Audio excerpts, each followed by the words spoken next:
আমরা দুনিয়াতে শুধুমাত্র বলবো আমরা ঈমান আনছি লা ইলাহা ইল্লাল্লাহ, এতটুকু হবে না, আমাদের পরীক্ষা দিতে হবে। তো এই পরীক্ষা আমাদেরও আছে। আপনি মনে করেন না যে এই পরীক্ষা আমাদের শেষ, ওই সাহাবায়ে কেরামের সময় পরীক্ষা হয়েছে, আমাদের এখন আর পরীক্ষা নেই। এই পরীক্ষা আমাদের সবার আছে। এই পরীক্ষা প্রত্যেকে তার অবস্থান অনুযায়ী দিতে হবে। এই পরীক্ষা আমরা পাস করতে পারতেছি না, এই পরীক্ষা নিয়ে আমরা চিন্তাও করতেছি, আমরা বেখেয়াল হয়ে আছে। আপনি যদি কোনো কিছুই না করেন দিনের জন্য কোনো চেষ্টা না করেন, সামগ্রিকভাবে কোনো চেষ্টা না করেন যে আমার যে জায়গাটাতে আমার জন্ম, যে জায়গাটাতে আমি বেঁচে আছি, যে সমাজের মধ্যে আমি বেঁচে আছি, এখানে দ্বীন ইসলামের জন্য আমার কিছু একটা করা উচিত এবং এটা আমার জীবনের একটা গুরুত্বপূর্ণ অংশ, এটা যদি আপনার মধ্যে না থাকে, এটাকে যদি আপনি বিন্দুমাত্র গুরুত্ব না দেন, আপনি আল্লাহর কাছে গিয়ে কি ওজর দিবেন বলেন? আমি আল্লাহর কাছে গিয়ে কি ওজর দিব বলেন? আলহামদুলিল্লাহ, আমরা আল্লাহর শুকরিয়া আদায় করি। আল্লাহ আযজা ওয়া জাল এই আয়োজনকে সফলভাবে চলমান রাখছেন, এটা সম্পন্ন হচ্ছে, এই জন্য আমরা মহান আল্লাহ শুকরিয়া আদায় করি। আলহামদুলিল্লাহ, মুসলিম ইউথ অর্গানাইজেশন যে ভাইরা পরিশ্রম করে মেহনত করে এই কাজটা আয়োজন করছেন, তাদের জন্য আমরা দোয়া করি আল্লাহ যেন তাদের কাছে বারাকা দান করেন এবং তারা যেন আগামীতেও ধারাবাহিকভাবে সঠিকভাবে কাজ করে যেতে পারেন। আপনাদেরকেও শুকরিয়া, আল্লাহ আপনার উত্তম জাযা দান করেন। আপনারা দ্বীন ইসলামের কিছু কথা শোনার জন্য, কিছু কথা জানার জন্য আজকে এখানে আসছেন। আল্লাহ আপনাদেরকে উত্তম জাযা দান করেন। আপনাদের যে নিয়ত নিয়ে আপনারা এখানে আসছেন, যে সময়টা এখানে দিচ্ছেন, আল্লাহ এটা কবুল করেন ইনশাআল্লাহ তাআলা।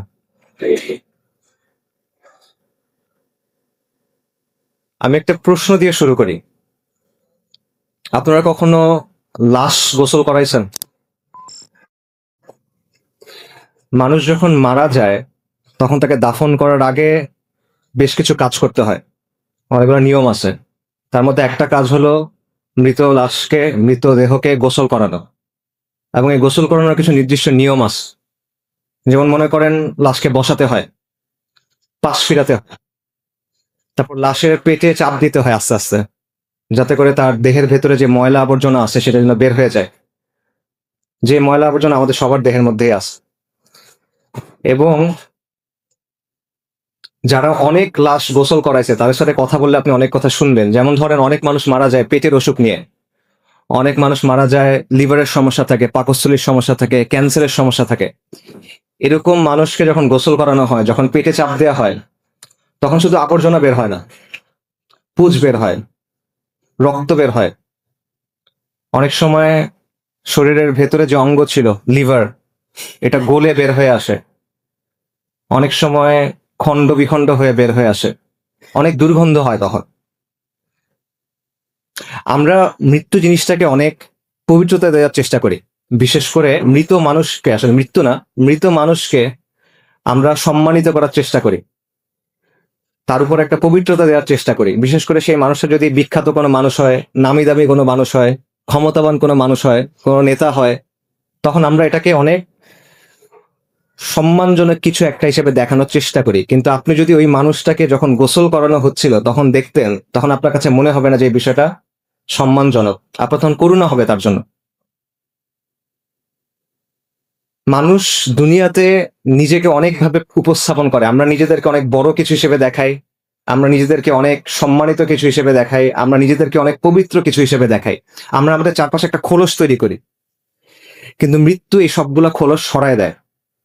আমাদের যত পোশাক আছে, যত আবরণ আছে, যত অলংকার আছে, যত সাজসজ্জা আছে, সবকিছু মৃত্যু সরায় ফেলে এবং আপনাকে দুনিয়ার সামনে একদম উন্মুক্ত করে দেয়। কিন্তু এই বিষয়টা আমরা মাথায় রাখি না। আমরা দুনিয়ার জন্য ক্রমাগত ছুটতে থাকি, দুনিয়ার জন্য ক্রমাগত ফিকির করি, দুনিয়ার জন্য ক্রমাগত কাজ করি। আমাদের সব চিন্তা দুনিয়া নিয়ে, যে দুনিয়াতে আমার জীবনটা কিভাবে আরো কমফোর্টেবল হবে, আরামদায়ক হবে, দুনিয়াতে আমার জীবনটা কিভাবে আরো সম্মানজনক হবে, দুনিয়াতে আমার জীবনটা কিভাবে আরো সচ্ছল হবে, দুনিয়াতে আমার জীবনযাপনের স্টাইলটা, মানে লাইফস্টাইলটা কিভাবে আরো উন্নত হবে, কিভাবে আমি অমুক জিনিসটা কিনবো, কিভাবে আমি অমুক জিনিসটা ব্যবহার করব, কিভাবে অমুক জায়গায় যাব। সব চিন্তা ভাবনা আমাদের এই জায়গা নিয়ে। কিন্তু যেই জিনিসটা আপনার কাছে আসতেছে, মৃত্যু, ওই মৃত্যুটা যে সম্মানজনক হবে আপনার, ওই মৃত্যুর পরে যে জীবনটা আপনার জন্য অপেক্ষা করতেছে, সেটা যে সম্মানজনক হবে কিনা, সেটা নিয়ে আমরা একেবারেই চিন্তা করি না। আমরা এটা নিয়ে একেবারে গাফেল, উদাসীন। একজন মহান তাবেঈ ছিলেন সুফিয়ান আস-সাওরী রাহিমাহুল্লাহ, সাহাবাদের ছাত্র। ওনাকে বলা হতো আমিরুল মুমিনিন ফিল হাদিস। হাদিসের ব্যাপারে বিশাল জ্ঞান রাখতেন। ওনাকে একজন এসে প্রশ্ন করছে, ইয়া আবু আব্দুল্লাহ, ওনার কুনি আবু আব্দুল্লাহ, দুনিয়ার জন্য কিভাবে প্রস্তুতি নিব বলেন, আখিরাতের জন্য কিভাবে প্রস্তুতি নিব বলেন। সুফিয়ান সাওরি বলছেন, দুনিয়াতে যে পরিমাণ সময় থাকবা সেটা অনুযায়ী দুনিয়ার জন্য কাজ করো, আখিরাতে যে পরিমাণ সময় থাকবা সেটা অনুযায়ী আখিরাতের জন্য কাজ করো। দুনিয়াতে কতদিন থাকবেন বলেন? 80 বছর সর্বোচ্চ, 100 বছর, 120 বছর সর্বোচ্চ, নাকি? আখিরাতে কতদিন থাকবেন? 1000 বছর, 10,000 বছর, 1,00,000 বছর, চিরন্তন, চিরস্থায়ী, খালিদিনা ফিহা আবাদা। দুনিয়ার জীবন হলো ক্ষণস্থায়ী, আখিরাতের জীবন হলো চিরস্থায়ী। কিন্তু আমরা আখিরাতের জীবনটা নিয়ে চিন্তা করি না।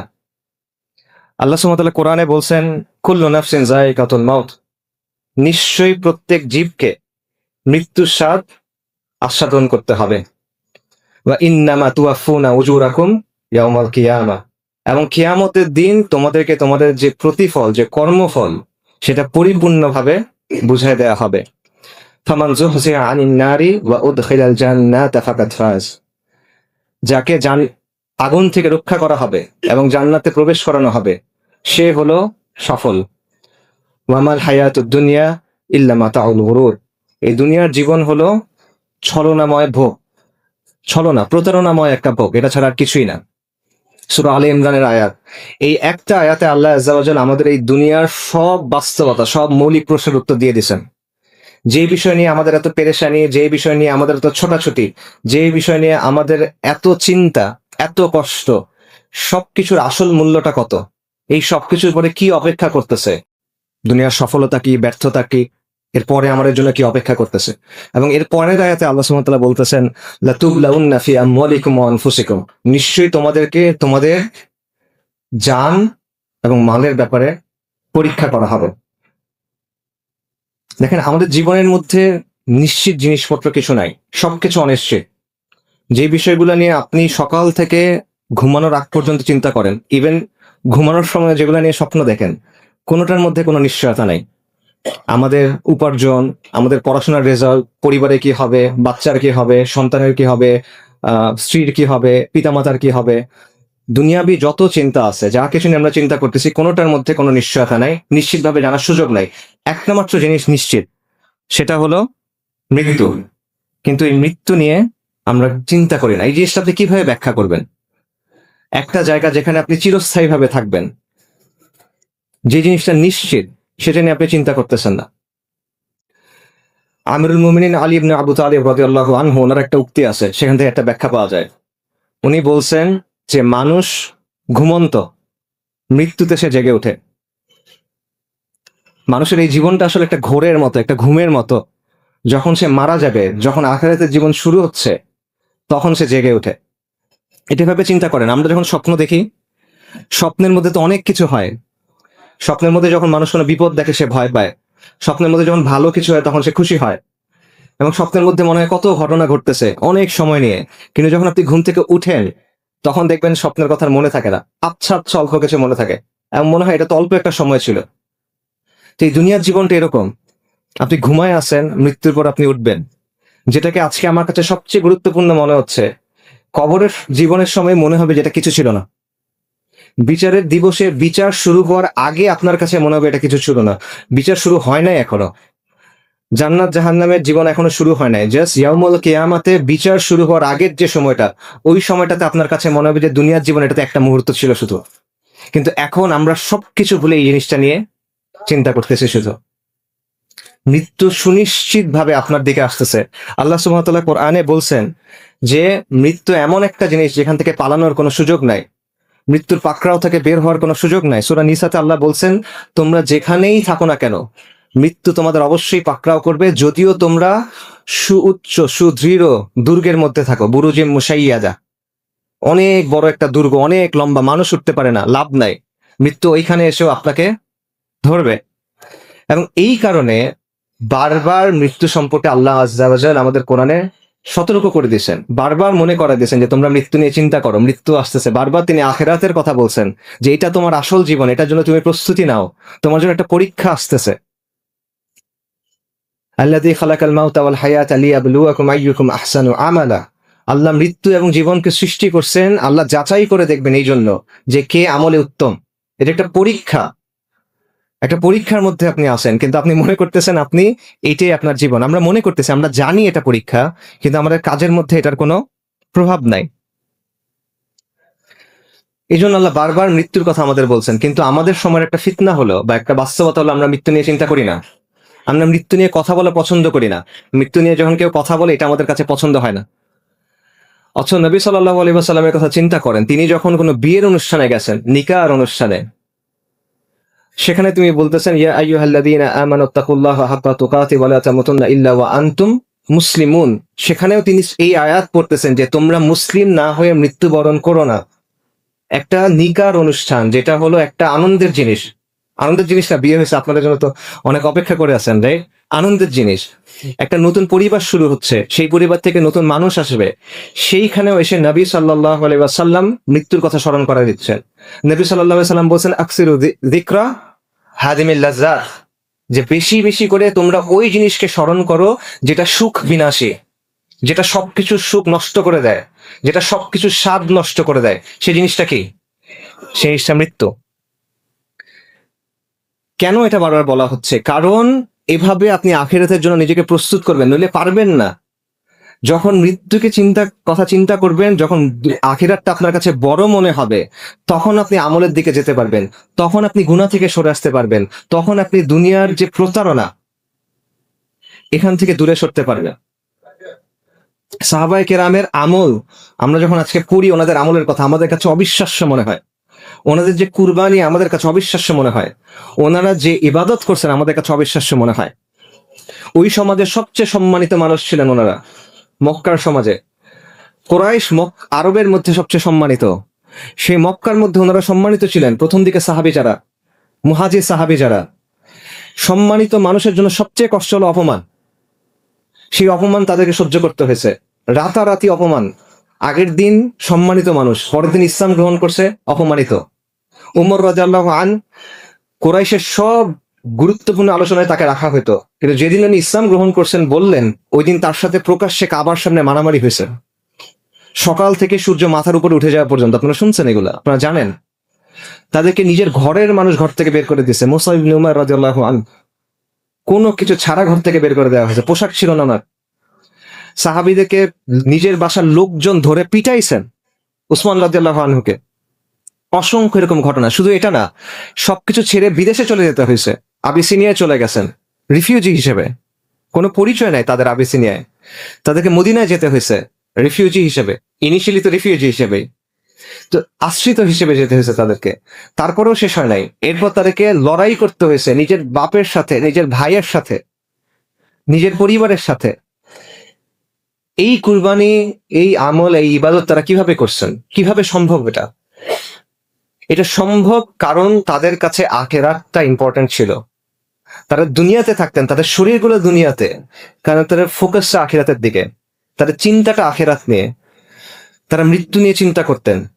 এই কারণে দুনিয়াকে তারা এভাবে ঠেলে দিতে পারতেন, এই কারণে তারা এত কষ্ট করতে পারতেন, আমল করতে পারতেন। এবং নবী সাল্লাল্লাহু আলাইহি ওয়াসাল্লাম এইভাবে তাদের তাসকিয়া এবং তারা কি তারবিয়া করছিলেন, প্রশিক্ষণটা দিয়েছিলেন যে তারা এটা যেন পারেন। এটা নবী সাল্লাল্লাহু আলাইহি ওয়াসাল্লাম কিভাবে করছেন? তিরমিজির একটা হাদিস আছে, এটার বাংলা আমি বলতেছি। নবী সাল্লাল্লাহু আলাইহি ওয়াসাল্লাম সেখানে বলতেছেন, দুনিয়া হলো অভিশপ্ত এবং দুনিয়াতে যা কিছু আছে সেটা হলো অভিশপ্ত, শুধুমাত্র আল্লাহ জিকির ছাড়া এবং ওই বিষয়গুলো ছাড়া যেটা আল্লাহর সন্তুষ্টির কারণ হতে পারে। ইমাম আল বাইহাকি শুআবুল ঈমানে একটা ঘটনা বর্ণনা করছেন আব্দুল্লাহ ইবনে মাসউদ রাদিয়াল্লাহু আনহু থেকে। নবী সাল্লাল্লাহু আলাইহি ওয়াসাল্লাম এবং সাহাবায়ে কেরাম একদিন রাদিয়াল্লাহু আনহুম একদিন বের হয়েছেন রাস্তায়। তারা হাঁটতে হাঁটতে একটা জায়গায় গেলেন, সেখানে গিয়ে তারা দেখলেন একটা মৃতদেহ, হাড়, পোশাক, মাথার খুলি। রাসূলুল্লাহ সাল্লাল্লাহু আলাইহি ওয়াসাল্লাম তখন বললেন, এই যে মাথার খুলি, এটার ভিতর একদিন চোখ ছিল, যেই চোখ দিয়ে সে দেখতো। এটার ভিতরে একদিন জিভ ছিল, যেই জিভ দিয়ে সে কথা বলতো। এটার ভিতরে একদিন কান ছিল, যে কান দিয়ে সে শুনতো। আজকে তার কি অবস্থা? তারপর নবী সাল্লাল্লাহু আলাইহি ওয়াসাল্লাম বলছেন যে এটাই হলো দুনিয়ার হাকিকত, এটা হলো দুনিয়ার বাস্তবতা, এটা হলো দুনিয়া একটা লাশ। এই ঘটনাটা নিয়ে, এটা সনদ নিয়ে কিছু কথা আছে, যায়িফ বলছেন অনেকে। বাকি আমরা তো কোনো হুকুম বলতেছি না। উলামায়ে কেরাম বলছেন যে তারগিব এবং তাহরিদের জন্য, উৎসাহ দেওয়ার জন্য বা ফজিলতের জন্য এটা বলা যায়।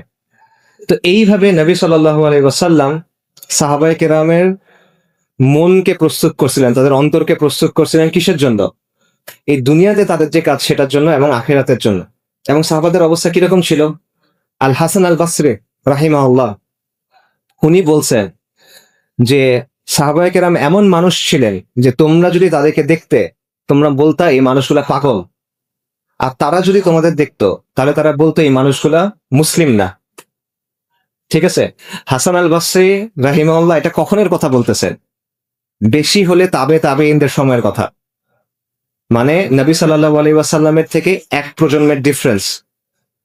সেই সময়ের মানুষের ব্যাপারে হাসান আল বাসরি বলতেছেন যে সাহাবায়ে কেরামকে দেখলে তোমরা বলতে এই মানুষগুলা পাগল, আর তারা যদি তোমাদের দেখতো তারা বলতো এরা মুসলিমই না। সাহাবায়ে কেরাম কেমন ছিলেন শোনেন। আমিরুল মুমিনিন ওমর ইবনুল খাত্তাব রাদিয়াল্লাহু আনহুর সময়ের কথা। উনি মসজিদুন নববীতে বসে আছেন।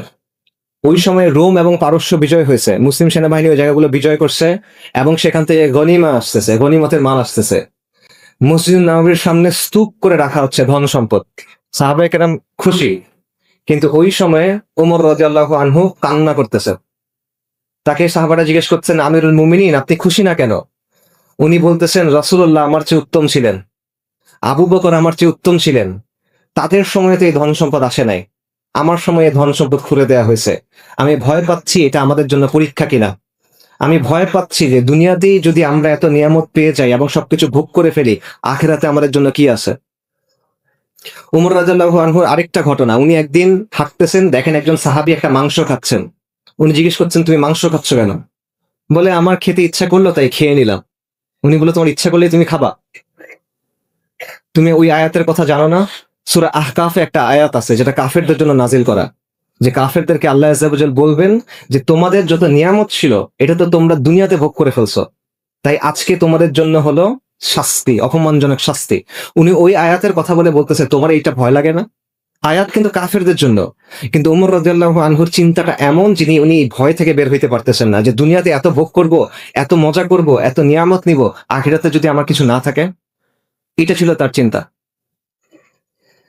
সাহাবী সাঈদ ইবনে আমির রাদিয়াল্লাহু আনহু। আজকে আমরা কি করি দেখেন, আজকে আমরা দুনিয়ার পিছনে ছুটি, দুনিয়ার জন্য আল্লাহর অবাধ্যতা করি, দুনিয়ার জন্য আল্লাহ যেটা করতে বলছেন সেটা থেকে সরে যাই, তারপরে বলি আলহামদুলিল্লাহ ফর এভরিথিং। মনে করেন ব্যাংকে চাকরি পাইছে, তখন বলে আলহামদুলিল্লাহ ফর এভরিথিং। হারাম কাজ করতেছে, বিদেশে যাইতেছে ঘুরতে, আলহামদুলিল্লাহ ফর এভরিথিং। এইটা হলো আমাদের অবস্থা। আমরা মনে করতেছি যে আল্লাহর যেটা অবাধ্যতা সেটাকে আমাদের কাছে অবাধ্যতা মনে হয় না। আর সাঈদ ইবনে আমির রাদিয়াল্লাহু আনহু, ওনার কি অবস্থা? উনি ছিলেন হিমস শহরের গভর্নর। ওনার কাছে একবার ওমর ইবনুল খাত্তাব রাদিয়াল্লাহু আনহু কিছু টাকা পাঠাইছেন, অর্থ পাঠাইছেন। ওই ব্যক্তি যখন ওনার কাছে আসছে তখন উনি বলতেছেন, আমিরুল মুমিনিন আপনার জন্য এই অর্থ পাঠাইছেন। তখন সাঈদ ইবনে আমির বলতেছে, ইন্না লিল্লাহি ওয়া ইন্না ইলাইহি রাজিউন। এরপর ওই লোক টাকা দিয়ে চলে গেছে। ওনার স্ত্রী জিজ্ঞেস করতেছেন যে কি ব্যাপার, আমিরুল মুমিনিন কি ইন্তেকাল করলে, মানে ইন্না লিল্লাহ পড়ছেন কেন? তোমরা জানো এর চেয়ে খারাপ ঘটনা কি? এর চেয়ে খারাপ ঘটনা যে দুনিয়া আমার ঘরের মধ্যে ঢুকে গেছে, এটা এর চেয়েও খারাপ ঘটনা। তারপর তিনি স্ত্রীকে বলতেছেন, আমি এই টাকাগুলো দিয়ে দেই? ওনার স্ত্রী বলছে, হ্যাঁ দিয়ে দেন। ওনার বাসার সামনে দিয়ে একটা বাহিনী যাচ্ছিল মুসলিমদের জিহাদের জন্য, উনি টাকা তাদেরকে দিয়ে দিচ্ছেন। সাঈদ ইবনে আমির রাদিয়াল্লাহু আনহুর ব্যাপারে ওই শহরের মানুষ 4টা অভিযোগ দিয়েছেন উমর রাদিয়াল্লাহু আনহুর কাছে। 4টা অভিযোগ। প্রথম অভিযোগ, এই ব্যক্তি সকালে দেরি করে আসে। অভিযোগ নাম্বার 2, রাতের বেলা তাকে পাওয়া যায় না, যেহেতু ব্যক্তিটা গভর্নর, সময় অসময়ে তাকে প্রয়োজন হয়, কিন্তু রাতে তাকে পাওয়া যায় না। অভিযোগ 3, মাসে একদিন সে ঘর থেকে বের হয় না। অভিযোগ নাম্বার 4, এই ব্যক্তি হঠাৎ হঠাৎ অজ্ঞান হয়ে যায়। উমর রাদিয়াল্লাহু আনহু তার কাছে জানতে চাইলেন যে কি ব্যাপার, চিসলিকে জানতে চাইলেন, ব্যাখ্যা চাইলেন। তখন সাঈদ ইবনে আমর রাদিয়াল্লাহু আনহু বললেন, প্রথম অভিযোগ, আমি সকালে দেরি করে যাই, অভিযোগ সত্য। কেন সত্য? কারণ আমার বাসায় কোনো কাজের লোক নাই, বাসার কাজগুলো শেষ করে তারপর আমাকে আসতে হয়। এটা ওই শহরের গভর্নর, কিন্তু একটা শহরের গভর্নর,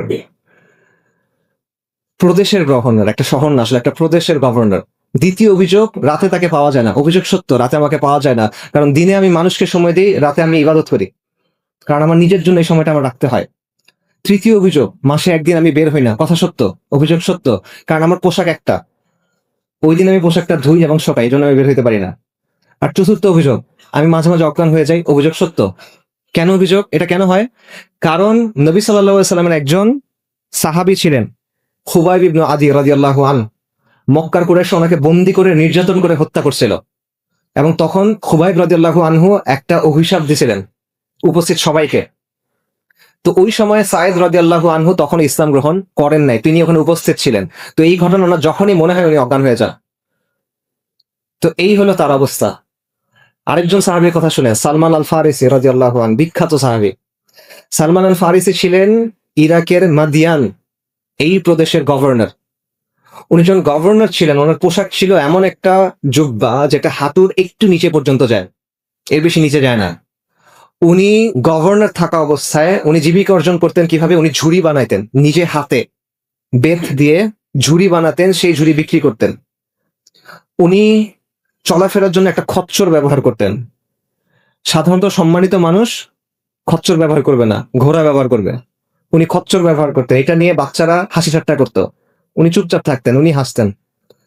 ওনার অবস্থা এমন যে ওনাকে দেখে বোঝা যায় না। এক লোক শহরে ঢুকছে, ওনাকে ডেকে বলছে, এদিকে আসো, এই যে আমার গাধার পিঠে কিছু মালসামান আছে, এগুলো একটু নামায় দাও।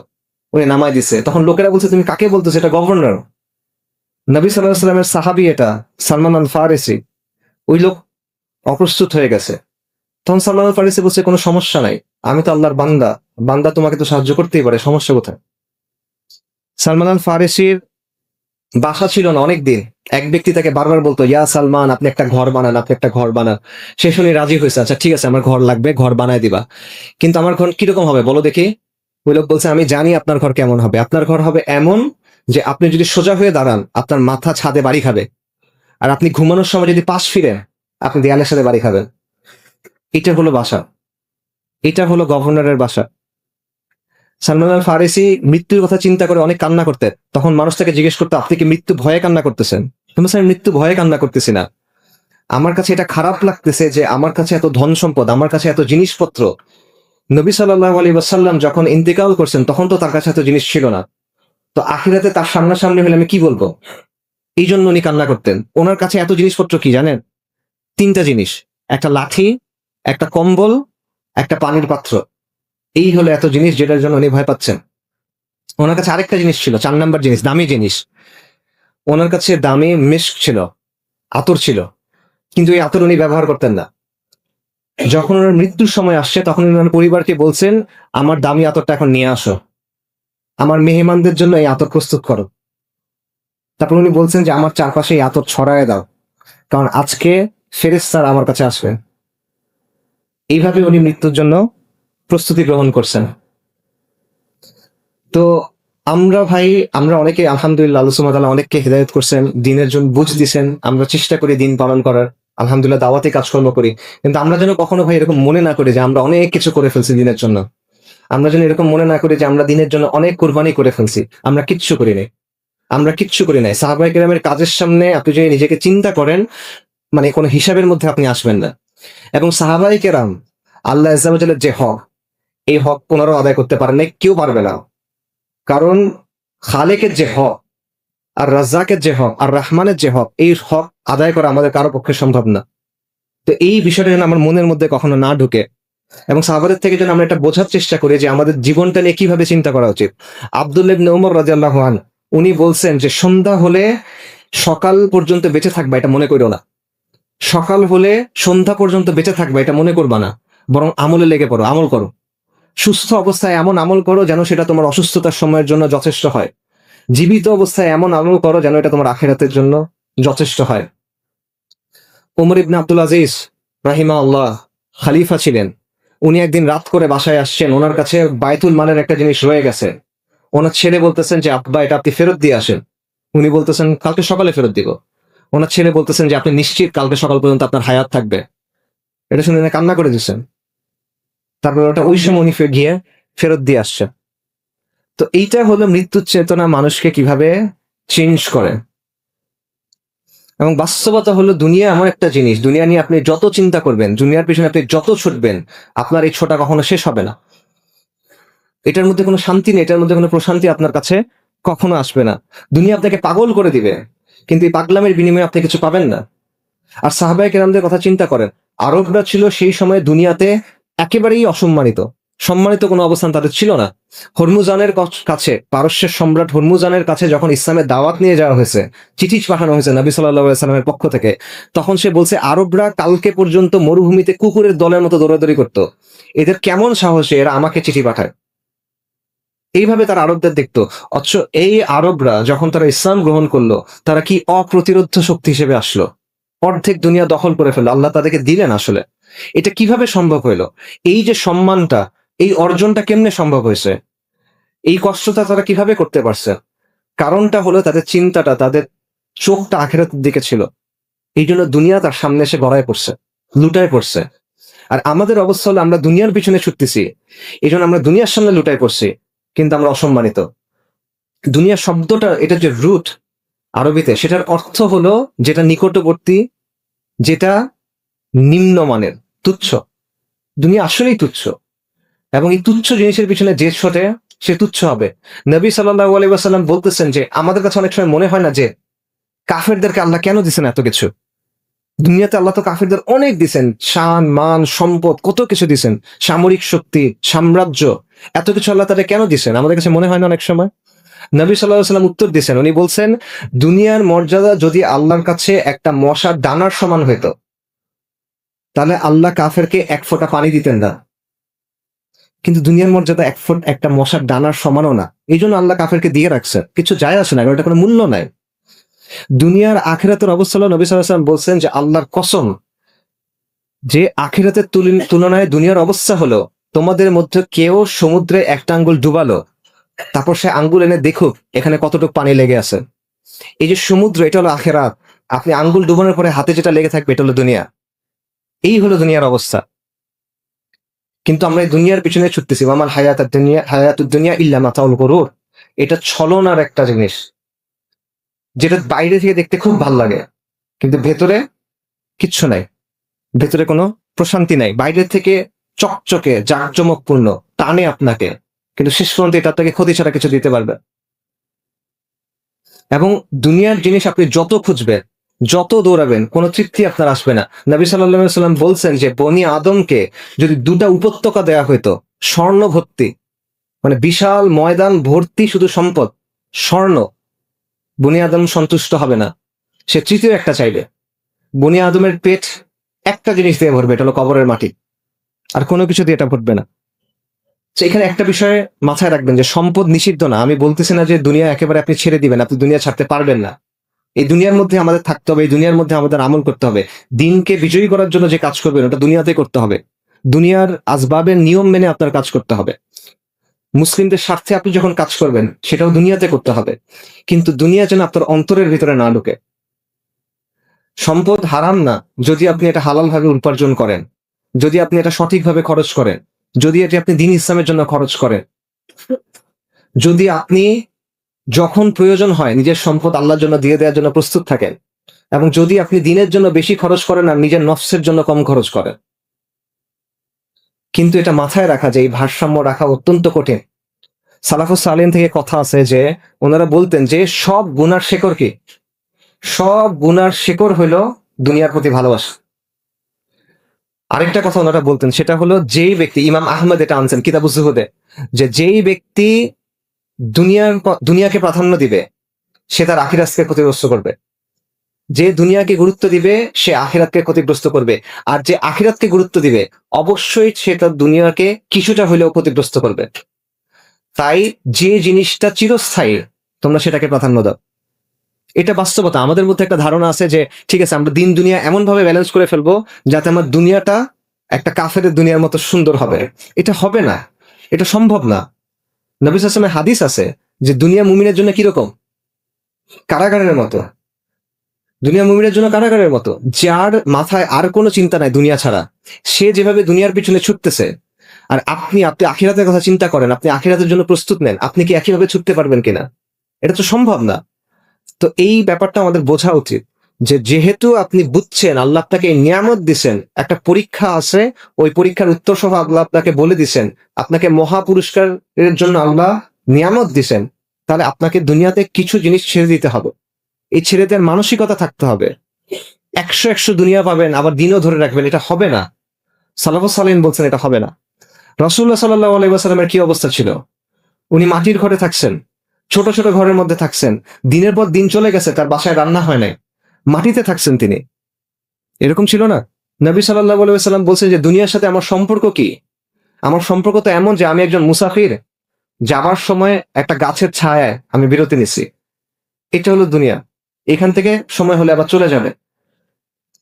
সাহাবাদের কথা তো আপনাদেরকে বললামই। সো এই বিষয়টা মাথায় রাখা, এবং তাহলে সহজ হয়ে যায়। নবী সাল্লাল্লাহু আলাইহি ওয়াসাল্লামের হাদিস আসছে যে যার চিন্তা আখিরাত, আল্লাহ তার বিষয়গুলো সহজ করে দেন। আল্লাহ তার অন্তরে সমৃদ্ধি দান করেন এবং দুনিয়া অপমানিত হয়ে তার কাছে আসে।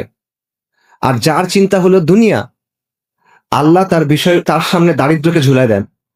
আল্লাহ তার বিষয়গুলো ছিন্ন বিচ্ছিন্ন করে দেন এবং সে দুনিয়া থেকে অতটুকুই পায় যেটা তার জন্য লেখা ছিল।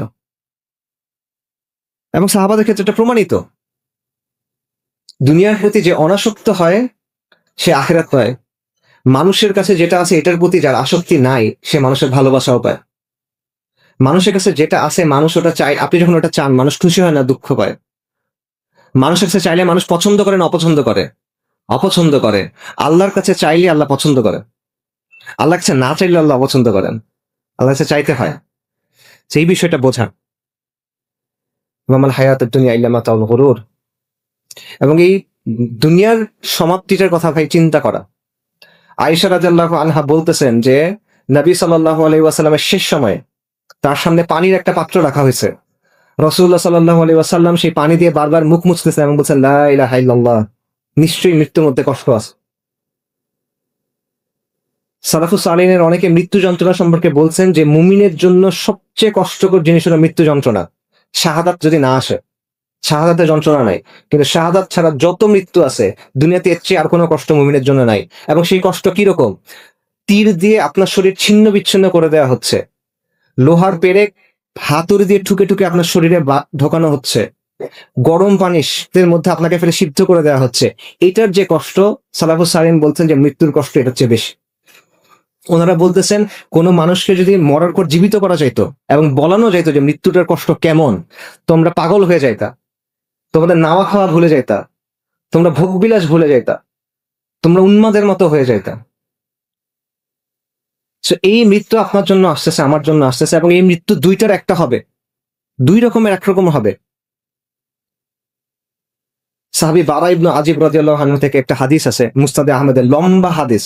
সেখানে রাসূলুল্লাহ সাল্লাল্লাহু আলাইহি ওয়াসাল্লাম বলতেছেন যে যখন মুমিনের মৃত্যুর সময় হয় তখন মালাইকারা আসেন জান্নাত থেকে কাফন নিয়ে, তারা তার সামনে এসে বসেন।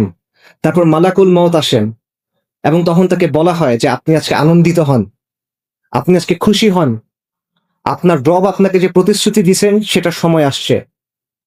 ইয়া আইয়াতুহান নাফসুল মুতমাইন্না ইরজি ইলা রাব্বিকি রাদিয়াতান মারদিয়া, যে হে প্রশান্ত আত্মা, যে আপনি আসেন সন্তুষ্ট হয়ে এবং আল্লাহর সন্তুষ্টির পাত্র হয়ে, এবং সেই সময় তার রূহ তার বডি থেকে বের করে নেওয়া হয়। এবং এটা কিভাবে হয়? নবী সাল্লাল্লাহু আলাইহি ওয়াসাল্লাম বলতেছেন পানি যেভাবে গড়ায় পড়ে এভাবে এটা হয়, হালকা ভাবে হয়ে যায়। আর যখন ফাসেক ফুজ্জার মারা যায় বা কাফের মারা যায় তখন তার কি অবস্থা হয়? মালাইকারা আসেন জাহান্নাম থেকে কাফন নিয়ে, তারা তার সামনে এসে বসেন, মালাকুল মউত আসেন এবং তাকে তখন বলা হয় যে বের হয়ে আসো আজকে তুমি অবাধ্য বান্দা, আল্লাহর রাগের দিকে তুমি বের হয়ে আসো, আল্লাহর শাস্তির দিকে তুমি বের হয়ে আসো। এবং তার রূহ তখন কবজ করা হয় এবং তার রূহ বের হয়ে আসতে চায় না। এবং এটা কেমন হয়? নবী সাল্লাল্লাহু আলাইহি ওয়াসাল্লাম বলছেন ভেজা তুলার মধ্যে যদি একটা কাঁটাওয়ালা ডাল ঢুকানো হয় এবং এটা যখন টেনে বাইর করা হয়, এই প্রসেসটা এরকম। আমি যদি ভেজা তুলার মধ্যে কাঁটাওয়ালা ডাল ঢুকে বের করে আনার সময় কি হবে বলেন? ছিঁড়ে বের হয়ে আসবে, এইভাবে রূহ বের হয়ে আসবে তখন। তো এই দিনটা আপনার জন্য আসতেছে। আমি জানি না আপনার জন্য কখন আসবে, আমার জন্য কখন আসবে, কিন্তু এই দিনটা আমাদের সবার জন্য আসতেছে। এখন একমাত্র প্রশ্ন হলো ওই দিনটাতে আপনাকে কিভাবে সম্বোধন করা হবে, ওই দিনটা আপনি কিভাবে পার করবেন।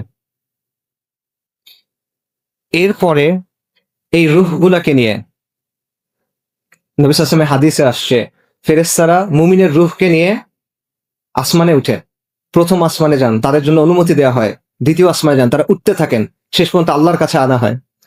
তখন তাদেরকে সম্মানিত করা হয়। তারপর আল্লাহ বলেন যে তাদেরকে মাটিতে ফেলে দাও, কারণ আমি মাটি থেকে তাদের সৃষ্টি করছি, মাটিতে তাকে ফেলে দাও এবং মাটি থেকে আমি তাদেরকে পুনরুত্থিত করব। আর কাফেরের আত্মার ক্ষেত্রে, ফাসিক ফুজ্জারের ক্ষেত্রে কি হবে? তাকে আসমানে অনুমতি দেওয়া হবে না, বরং তাকে বলা হবে তাকে সিজ্জিনে নিক্ষেপ করো। কবরে আপনার জন্য কি অপেক্ষা করতেছে বলেন? উসমান রাদিয়াল্লাহু আনহু যখন কবরের কথা বলতেন উনি কান্না করা শুরু করতেন। সাহাবায়ে কেরাম বলছেন যে আপনি জান্নাত জাহান্নাম নিয়ে কথা বলেন তখন কান্না করেন না, কবরের কথা বলার সময় কান্না করেন কেন? উনি বলছেন রাসূলুল্লাহ সাল্লাল্লাহু আলাইহি সাল্লাম আমাদের জানাইছেন যে কবর হলো আখিরাতের প্রথম ধাপ। এই ধাপটায় যদি কেউ সফল হয় বাকি ধাপগুলা সহজ হয়ে যাবে, এই ধাপটায় যদি কেউ ব্যর্থ হয় বাকি ধাপগুলা কঠিন হয়ে যাবে। এই জন্য কবরের কথা চিন্তা করলে আমার ভয় লাগে, এই জন্য উনি কান্না করেন। আসমা বিনতে আবু বকর রাদিয়াল্লাহু আনহা, বুখারীতে হাদিস আছে, উনি বলতেছেন যে একদিন উনি খুতবা শুনতেছেন রাসূলুল্লাহ সাল্লাল্লাহু আলাইহি ওয়াসাল্লামের। রাসূলুল্লাহ সাল্লাল্লাহু আলাইহি ওয়াসাল্লাম কবর নিয়ে কথা বলতেছেন, তারপর উনি বলছেন আমি এরপরে শুনতে পাচ্ছি না, কারণ প্রচন্ড শব্দ হচ্ছে, শোরগোল উঠছে, আমি শুনতে পাচ্ছি না। কিসের শোরগোল? সাহাবায়ে কেরাম কান্না করতেছেন, তারা মসজিদে শব্দ করে কান্না করতেছেন, যেই কারণে বাইরে থেকে শোনা যাচ্ছে না নবী সাল্লাল্লাহু আলাইহি ওয়াসাল্লাম কি বলতেছেন। পরে আসমা বিনতে আবু বকর রাদিয়াল্লাহু তাআলা আনহা উনি একজনকে জিজ্ঞেস করছেন রাসূলুল্লাহ সাল্লাল্লাহু আলাইহি ওয়াসাল্লাম কি বললেন। রাসূলুল্লাহ সাল্লাল্লাহু আলাইহি ওয়াসাল্লাম বলছেন যে কবরে তোমাদের জন্য ফিতনা আছে, যেই ফিতনা দাজ্জালের ফিতনার মতো। কবরে তোমার জন্য পরীক্ষা আছে। এটা হলো সাহাবায়ে কেরামের অবস্থা, যে তারা যখন কবরের কথা শুনতেছেন তারা এমন ভাবে কান্না করতেছেন যে বাইরে থেকে সেই কান্নার শব্দ শোনা যাচ্ছে না, নবী সাল্লাল্লাহু আলাইহি ওয়াসাল্লামের শব্দ শোনা যাচ্ছে না। আর আমাদের অবস্থা হলো যে এটা আমাদের মধ্যে কোনো প্রভাব ফেলে না।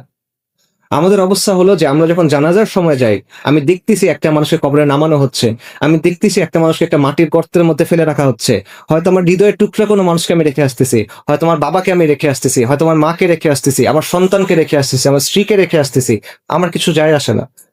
হয়তো আপনাকে একদিন আমাকে এভাবে রেখে আসা হবে, আমাকে একদিন এভাবে রেখে আসা হবে মাটির একটা ঘরের মধ্যে, অন্ধকার একটা ঘরের মধ্যে আমাদের রেখে আসা হবে। কিন্তু এই চিন্তা আমাদের কষ্ট দেয় না, কারণ আমাদের অন্তরের মধ্যে এই অসুখটা ঢুকে গেছে। মৃত্যু আমাদের কাছে বাস্তব মনে হয় না। আমরা জানি মৃত্যু আসবে, আমরা জানি আখিরাত আসবে, কিন্তু এটা আমাদের কাছে ওরকম বাস্তব মনে হয় না, দুনিয়াটা আমাদের কাছে বাস্তব মনে হয় না। এটা হলো সাহাবাদের সাথে আমাদের পার্থক্য, এটা হলো আমাদের রোগ। রাসূলুল্লাহ সাল্লাল্লাহু আলাইহি ওয়াসাল্লাম বলছেন যে তোমরা যদি জানতা আমি যেটা জানি এটা যদি তোমরা জানতা তাহলে তোমরা হাসতা কম, কাঁদতা বেশি। উনি কি জানতেন?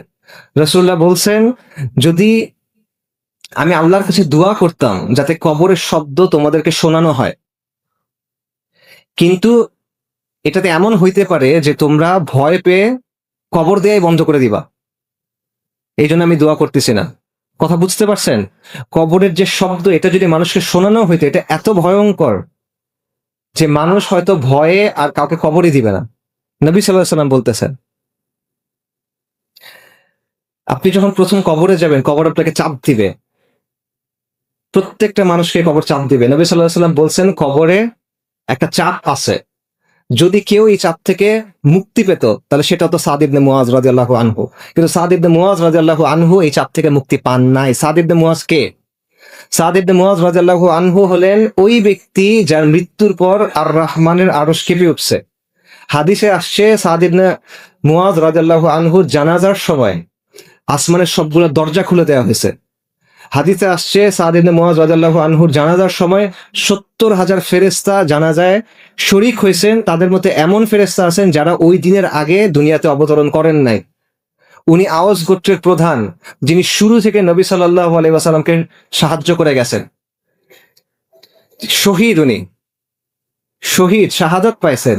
এই ব্যক্তির জন্য কবরের চাপ থেকে মাফ নাই। আল্লাহর ওয়ালি এই ব্যক্তি, তার জন্য কবরের চাপ থেকে মাফ নাই। আমার আপনার জন্য এই অবস্থা কিরকম হবে? কিন্তু এই জিনিসটা আমরা চিন্তা করি না। কবরের পরীক্ষা আছে। নবী সাল্লাল্লাহু আলাইহি ওয়াসাল্লাম আমাদের জানাইছেন যে যখন কবরে একজন মানুষকে রেখে আসা হবে, দুইজন ফেরেশতা তার কাছে আসবেন, মুনকার এবং নাকির, এবং তাকে প্রশ্ন করা হবে যে তোমার রব কে, তোমার দিন কি ছিল, এবং তোমাদের মধ্যে এই যে ব্যক্তি প্রেরিত হয়েছিল তার ব্যাপারে তুমি কি বলো? মুমিন বলবে আমার দিন ইসলাম, আমার রব আল্লাহ, ইনি আল্লাহ রসুল মুহাম্মদ রাসূলুল্লাহ সাল্লাল্লাহু আলাইহি ওয়াসাল্লাম। আর মুনাফিক কাফের সে কি বলবে? সে বলতে পারবে না। সে বলবে আমি মানুষকে কি কি বলতে শুনছিলাম আমি সেগুলাই বলছি, আমি জানি না। মুমিন যখন এই জবাব দিবে তখন আসমান থেকে বলা হবে আমার বান্দা সত্য বলছে, এবং তখন তাকে জান্নাতের পোশাক পরানো হবে, জান্নাতের বিছানা দেয়া হবে, এবং তার কবরে জান্নাতের দিকে একটা দরজা খুলে দেওয়া হবে, তাকে জান্নাতে তার জায়গা দেখানো হবে, এবং তখন সে আল্লাহকে বলবে আল্লাহ কিয়ামতটা দ্রুত করে দেন। আর ওই বান্দা যে কাফের মুনাফিক, তাকে সে যখন বলবে আমি জানি না, তখন বলবে এই সে মিথ্যা বলতেছে। এবং তখন তার জন্য জাহান্নামে যে পোশাক থাকবে, জাহান্নামের বিছানা দেয়া হবে, এবং জাহান্নামের দিকে দরজা খুলে দেয়া হবে, এবং সে বলবে আল্লাহ কিয়ামত যেন না হয়, কারণ তখন তার ওখানে যেতে হবে। তো এটা হলো কবর। আমরা কবরকে দুনিয়ার অংশ মনে করি, কবর আখিরাতের সাথে যুক্ত। কবর আখিরাতের সাথে যুক্ত, সেখান থেকে আপনার বারজাকের জীবন শুরু হয়ে গেছে। এবং মুসলিম কবরের শাস্তি আছে কিনা? অবশ্যই আছে। ওলামায়ে কেরাম এটা বলছেন, ইমাম আল কুরতুবী বলছেন যে মুসলিম যে গুনাহগার, এবং এটা হাদিসেও আসছে, অনেক কারণ আলোচনা আছে, সেখানে যাচ্ছি না, যে ওই শাস্তি আপনার আমাদের জন্য আল্লাহ হেফাজত করেন, গুনাহগার বান্দার জন্য এটা কবরে তার শাস্তি আছে। আল্লাহ তাআলা বলছেন ফামান যুহজিহা আনিন নারি ওয়া উদখিলাল জান্নাতা ফাকাদ ফাজ ওয়া মাল হায়াতুদ দুনিয়া ইল্লা মাতাউল গুরুর। সফলতা কিভাবে, এগুলো থেকে বাঁচবেন কিভাবে? সফলতা হলো এইটাই, যাকে আগুন থেকে রক্ষা করা হলো এবং জান্নাতে প্রবেশ করানো হলো, সেই হলো সফল। এবং দেখেন আল্লাহ বলছে যে রক্ষা পেল না, যাকে রক্ষা করা হলো, যে প্রবেশ করলো না, যাকে প্রবেশ করানো হলো, সেই সফল। এটা আল্লাহর রহমত ছাড়া আপনি পাবেন না। তো এই জায়গায় আল্লাহ সুবহানাহু ওয়া তাআলা আমাদের জানাইছেন যে আল্লাহ মুমিনদেরকে সাহায্য করবেন। কি দিয়ে? মজবুত বাক্য দিয়ে। ওলামায়ে কেরাম বলছে একটা বাক্য দিয়ে আল্লাহ সাহায্য করবেন, সেটা কি? আল্লাহ আযজা ওয়া জাল্লা বলছেন ইউসাব্বিতুল লাযীনা আমানু বিল কাউলিস সাবিতি ফিল হায়াতিদ দুনিয়া ওয়া ফিল আখিরাহ। মহান আল্লাহ মুমিনদেরকে কাউলুস সাবিত, এটার মাধ্যমে দুনিয়ার জীবনে এবং আখিরাতে সুপ্রতিষ্ঠিত রাখবে। এই কাউলুস সাবিত কি? লা ইলাহা ইল্লাল্লাহ, তাওহীদ। কিন্তু লা ইলাহা ইল্লাল্লাহ খালি বললে হবে না। লা ইলাহা ইল্লাল্লাহ খালি বললে হবে না, এটার পরীক্ষা দিতে হবে, আল্লাহ যাচাই করবে। এটা আমার কথা না, আল্লাহ সুবহানাহু ওয়া তাআলা বলছেন। আল্লাহ সুবহানাহু ওয়া তাআলা বলছেন আহাসিবান নাসু আইয়ুতরাকু আইয়াকুলু আমান্না ওয়া হুম লা ইফতানুন। তোমরা কি মনে করছো যে তোমরা বলবো আমান্না, আমরা ঈমান আনছি, তারপর তোমাদের অব্যাহতি দেয়া হবে? হবে না। আল্লাহ সুবহানাহু ওয়া তাআলা পরীক্ষা নিবেন। ওয়ালাকাদ ফাতান্নাল লাযীনা মিন ক্বাবলিহিম, আল্লাহ তাদের পূর্ববর্তীদের পরীক্ষা নিছিলেন। আল্লাহ পরীক্ষা করে দেখবেন যে কে সত্যবাদী এবং কে মিথ্যাবাদী। এটা মনে করেন না যে আপনি আজকে মুখস্থ করে গেছেন, পরীক্ষার সময় পরীক্ষার জবাব দিয়ে বের হয়ে আসছেন, ব্যাপারটা এমন না। আল্লাহ যাচাই করবেন, আল্লাহ যাচাই থেকে আপনি বের হইতে পারবেন না। এখানে কোনো দুই নাম্বারি করার সুযোগ নাই, এখানে কোনো ধোঁকা দেওয়ার সুযোগ নাই, এখানে কোনো বুঝ দিয়ে বের হয়ে আসার সুযোগ নাই। এবং আল্লাহ কিভাবে পরীক্ষা করবেন? নানাভাবে পরীক্ষা করবেন। একটা পরীক্ষার কথা আমরা আগেই বলছি, লাতুবলাউন্না ফি আমওয়ালিকুম ওয়া আনফুসিকুম। আল্লাহ আপনাদের, আমাদের জান এবং আমাদের জীবন দিয়ে আমাদেরকে পরীক্ষা করবেন। বিষয়টা বুঝেন ভাই। আপনি শুধুমাত্র লা ইলাহা ইল্লাল্লাহ বলছেন, এটাতে মনে করেন না যে আপনি সব পাকড়াও থেকে বেঁচে যাচ্ছেন। এটাতে মনে করেন না যে আপনি পরীক্ষা থেকে পার হয়ে গেছেন। এটাতে আমি যেটা মনে না করি যে হ্যাঁ আমি সফল হয়ে গেছি। আপনার পরীক্ষা অবশ্যই দিতে হবে, আপনাকে যাচাই অবশ্যই করা হবে। আল্লাহ আযজা ওয়া জাল যে জিনিসটার কথা দিচ্ছেন, এটা অনেক মূল্যবান জিনিস, সস্তা কিছু না। জান্নাত, চিরস্থায়ী জান্নাত, এই জিনিসটা সস্তা কিছু না, এটা আল্লাহ সস্তাতে দিবেন না। দামি জিনিসের সওদা কখনো সস্তায় হয় কিনা? কখনো হয় না। দামি জিনিস কি সবাই পেয়ে যায় কিনা? পায় না। বেছে বেছে কিছু মানুষকে সেটা দেওয়া হয়। এখানেও সেটাই হবে। এগুলো আমি কেন বলতেছি? কারণ হলো বাস্তবতা হলো এখানে আজকে আমরা সবাই একসাথে আছি, আখিরাতে আমরা একসাথে থাকবো কিনা আমরা তো জানি না ভাই। আমরা এখানে কারা জান্নাতে যাব, কারা জাহান্নামে যাব, আমরা তো জানি না। আপনি যার সাথে একসাথে পাশে বসে আছেন, আপনার পাশের লোকটা জান্নাতে যাবে না জাহান্নামে যাবে, আপনি কই যাবেন আপনি তো জানেন না। এক জামাতের লোক, এক সংগঠনের লোক, এক কাতারে দাঁড়ায় থাকা লোক, একজনের কাছে আনুগত্য করা লোক, আমরা জানি না আমরা একসাথে আখিরাতে থাকবো কিনা, আমরা জানি না আমরা সফল হইতে পারবো কিনা। তো এই বিষয়টা আমাদের সবার খাস করে চিন্তা করা উচিত, সবার জন্য। মৃত্যু আসবে অবশ্যই, আমি মরবো, আপনি মরবেন, কোনো সন্দেহ নাই। কিন্তু এই মৃত্যুটাকে আমরা ভুলে আসি। আমরা জানি মৃত্যু আসবে, কিন্তু যখন হঠাৎ করে কোনো ঘটনা ঘটে তখনই মৃত্যু আমাদের চিন্তায় আসে, বাকি সময় আসে না। অথচ ব্যাপারটা তেমন হওয়ার কথা ছিল না। ব্যাপারটা হওয়ার কথা ছিল সবসময় আমরা আখিরাতের কথা চিন্তা করতেছি, সবসময় মৃত্যুর কথা আমার স্মরণে আসে। ব্যাপারটা তো এমন হওয়ার কথা ছিল, কিন্তু আমাদের এটা নাই। কারণ ওই যে আমাদের ওই যে ফোকাসটা সরে গেছে। আমাদের কাছে দুনিয়া অনেক অনেক বেশি গুরুত্বপূর্ণ আখিরাতের চাইতে। আমরা যত সিদ্ধান্ত নেই সেটা আমরা দুনিয়াবি জায়গা থেকে চিন্তা করি। আর আমরা সবকিছু শেষ হয়ে যাওয়ার অল্প যে সময়টা থাকে, ওইটা একটু দিনের জন্য কিছু হয়তো বা করি, তারপর নিজেকে মনে করি যে আমি অনেক কিছু করছি দিনের জন্য, আমি অনেক বড় দিনদার, আমি দিনের অনেক বড় খেদমত করে ফেলছি, আল্লাহ মাফ করেন। আপনার পরীক্ষা আসতেছে, আপনার জন্য মৃত্যুর কষ্ট আসতেছে, সাকারাতুল মাউত সত্য। মৃত্যুর কষ্ট আপনার জন্য আসতেছে, আপনার মার জন্য আসতেছে, আপনার বাবার জন্য আসতেছে, আপনার সন্তানের জন্য আসতেছে। এর থেকে কোনো মুক্তি নাই যদি না আপনি শাহাদাত পান। আপনার জন্য কবরের চাপ আসতেছে, কবরের চাপ এমন যে বলা হয় যে কাফেরের জন্য পাঁজর ভেঙে ঢুকে যাবে, রিবকেজ ভেঙে ঢুকে যাবে, এরকম চাপ কবরে। সাদ ইবনে মুআয রাদিয়াল্লাহু আনহু এই চাপ থেকে মুক্তি পান নাই। কবরের প্রশ্নোত্তর আসতেছে, এখান থেকে আপনি মুক্তি পাবেন না। ইয়াউমুল কিয়ামার যে ভয়াবহ অপেক্ষা, সেখান থেকে কারো মুক্তি নাই, সবার জন্য এটা আছে, আম্বিয়া কেরামের পর্যন্ত আছে এটা, আলাইহিস সালাতু ওয়াসসালাম। বিচারের দিনের যে ভয়াবহ অবস্থা, সেখান থেকে আমরা কেউ মুক্তি না, আমার সবার জন্য এটা আছে। আমরা দুনিয়াতে শুধুমাত্র বলবো আমরা ঈমান আনছি, লা ইলাহা ইল্লাল্লাহ, এতটুকু হবে না, আমাদের পরীক্ষা দিতে হবে। আমি আপনাদের এই কথাটা বলে শেষ করি, আপনারা এটা খাস ভাবে চিন্তা করেন কিভাবে পরীক্ষা দিচ্ছেন সাহাবীরা। শুরুতে বলছি, এবার একটা উদাহরণ শুনেন। সাহাবী সুহাইব ইবনু সিনান, উনি সুহাইব আর রুমি নামে পরিচিত। আর রুমি মানে রোমের লোক। উনি আসলে রুমি না, উনি আরবের লোক, কিন্তু ছোটকালে উনি বন্দী হয়েছিলেন এবং ওনাকে রোমে নিয়ে যাওয়া হয়েছিল। সেখানে উনি বড় হন এবং তাদের ভাষা শিখেন, পরে পালায় আরবে চলে আসেন। এই কারণে তাকে বলা হয়তো আর রুমি, সুহাইব আর রুমি রাদিয়াল্লাহু আনহু। উনি যখন পালায় চলে আসছেন, ওনার কোনো সম্পদ ছিল না, কিন্তু এরপর উনি ব্যবসা করলেন, আল্লাহ ওনার ব্যবসায় বরকত দিলেন, অনেক ধন সম্পদের মালিক হলেন। এরপর আল্লাহ নবী যখন দাওয়াত নিয়ে আসলেন সাল্লাল্লাহু আলাইহি ওয়াসাল্লাম, তিনি ইসলামের দাওয়াত গ্রহণ করলেন এবং তিনি রাসূলুল্লাহ সাল্লাল্লাহু আলাইহি ওয়াসাল্লামের নির্দেশ অনুযায়ী হিজরত করতে বের হইলেন, ওনার সব ধন সম্পদ নিয়ে। তিনি যখন ধন সম্পদ নিয়ে চলে যাচ্ছেন, কুরাইশ তাকে আটকাইছে। কুরাইশ বলতেছে যে তুমি দরিদ্র অবস্থায় আমাদের কাছে আসছিলা, আমাদের কাছে ব্যবসা করে তুমি আজকে এত ধন সম্পদ বানাইছো, তোমাকে আমরা যাইতে দিব না। তিনি বলছেন, তোমরা যদি আমাকে যাইতে না দাও, আমার কাছে এই তীর আছে এবং তোমরা জানো আমি কত ভালো তীর ছুটতে পারি, আমি তোমার দিকে তীর ছুড়বো এবং তোমরা মারা যাবা, এবং তোমরা যদি আমার কাছে আসো, আমার কাছে ধারালো তরোয়ার আছে, আমি তোমার সাথে ফাইট করব। কুরাইশ ভয় পাইছে। তারপর কুরাইশ বলছে, ঠিক আছে তুমি যাও, তোমার সম্পদ রেখে যাও। আমরা কি করতাম বলেন? আমরা একটা নেগোশিয়েট করার চেষ্টা করতাম, আচ্ছা ঠিক আছে আমার সম্পদের অল্প কিছু নাও, অল্প কিছু আমাকে দাও, 50-50, রাইট? এরকম কিছু একটা আমরা করতাম। সোহেব আর রুমি বলছে, ঠিক আছে সব সম্পদ নাও। সব সম্পদ রেখে তিনি মদিনাতে চলে আসছেন। মদিনাতে তিনি যখন আসছেন, তখন রাসূলুল্লাহ সাল্লাল্লাহু আলাইহি ওয়াসাল্লাম বলছেন যে সুহাইব অনেক বড় ব্যবসা করে আসছে, সুহাইব অনেক সফল ব্যবসা করে আসছে। এটা হলো সফলতা, যেই দুনিয়া কামাইছেন। আপনি চিন্তা করে দেখেন, একটা মানুষ বন্দী ছিল, সে পালায় আসছে, দরিদ্র, কিচ্ছু নাই, তার পথে ঘাটা ঘুমানোর মতো অবস্থা। এই ব্যক্তি বিশাল বড় কোটিপতি হয়ে গেছে, এই সব কিছু ছেড়ে চলে গেছে। আবার আমরা দুনিয়ার জন্য দিন ছাড়ি, আমরা যাই না বিভিন্ন জায়গায়, আমরা দুনিয়ার জন্য হিজরত করি।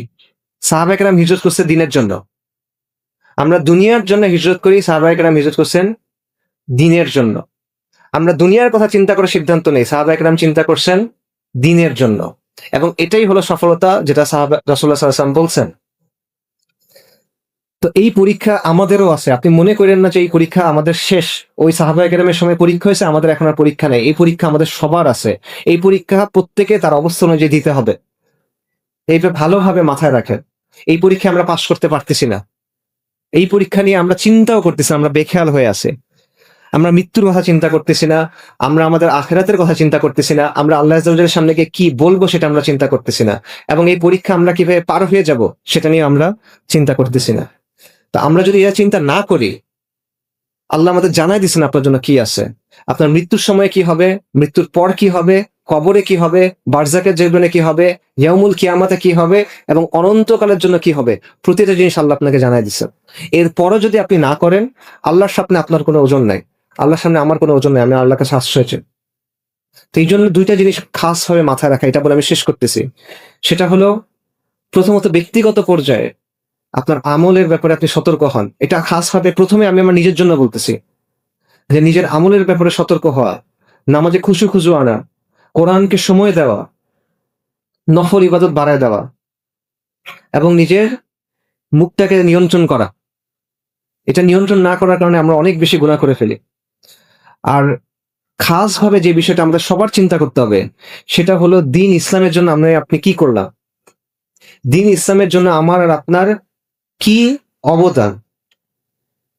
আজকে দুনিয়াতে কি হচ্ছে আপনি তো জানেন, গাজাতে কি হচ্ছে আপনি জানেন, আরাকানে কি হচ্ছে আপনি জানেন, কাশ্মীরে কি হচ্ছে আপনি জানেন, আসামে কি হচ্ছে আপনি জানেন, উইঘুর মুসলিমদের সাথে কি হচ্ছে আপনি জানেন।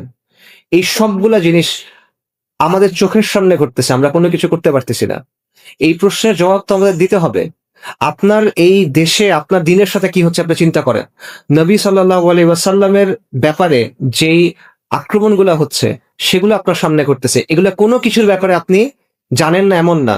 তো এই সব কিছুর পরে এই জবাবটা আপনাকে দিতে হবে। তাহলে আল্লাহকে গিয়ে আপনি কি বলবেন বলেন? আপনি যদি কোনো কিছুই না করেন দিনের জন্য কোনো চেষ্টা না করেন, সামগ্রিকভাবে কোনো চেষ্টা না করেন যে আমার যেই জায়গাটাতে আমার জন্ম, যে জায়গাটাতে আমি বেঁচে আছি, যে সমাজের মধ্যে আমি যে বেঁচে আছি, এখানে দ্বীন ইসলামের জন্য আমার কিছু একটা করা উচিত এবং এটা আমার জীবনের একটা গুরুত্বপূর্ণ অংশ।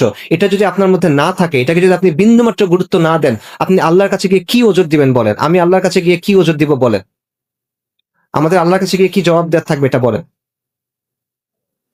এই কথাগুলো আমি আপনাদের সামনে রাখতেছি। আবারও বলতেছি, এই কথাগুলো প্রথমত আমার জন্য এবং তারপর সবার জন্য। যদি এখানের মধ্যে ভালো কোনো কিছু থাকে, সেটা একান্ত আল্লাহর পক্ষ থেকে। এখানে যা কিছু ভুল এবং খারাপ, সেটা আমার পক্ষ থেকে এবং শয়তানের পক্ষ থেকে। ওয়া আখিরু দাওয়ানা আলহামদুলিল্লাহি রাব্বিল আলামিন।